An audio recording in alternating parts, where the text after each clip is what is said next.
Hey guys, welcome back to my channel. তো বন্ধুরা, আজকে একটা খুব সিম্পল পেন্সিল স্কেচ পেন্টিং আমি আঁকতে চলেছি।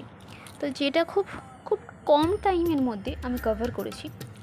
তোমরা দেখতে পাচ্ছ খুব হালকা করে অ্যাট ফার্স্ট আমি আউটলাইনটা এঁকে নিয়েছি। তো আউটলাইনের ওই পুরো ভিডিওটা কিছুক্ষণ পরেই তোমরা দেখতে পাবে।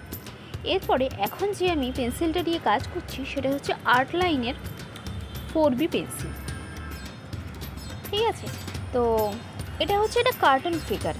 তোমরা দেখতে পাচ্ছ পেন্সিলটার ওপর দিয়ে আমি আইব্রোটা করে দিয়েছি। প্রথমে তো স্কেচটা করেইছিলাম আউটলাইনটা, তার উপরে সেটা দিয়ে স্কেচটাকে আরও প্রপারভাবে করছি।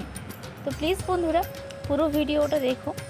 আর এই পিকচারটা কিন্তু খুব শর্ট টাইমের মধ্যে তোমরা কমপ্লিট করতে পারবে, একটা কার্টুন ফিগার। তো অবশ্যই যদি ভিডিওটা ভালো লেগে থাকে আমার পেজটাকে লাইক আর সাবস্ক্রাইব করতে ভুলো না আমার চ্যানেলটাকে। আর আরও নতুন নতুন ভিডিও আমি এরমভাবেই দেওয়ার চেষ্টা করব। প্লিজ বন্ধুরা পুরো ভিডিওটা দেখো অবশ্যই।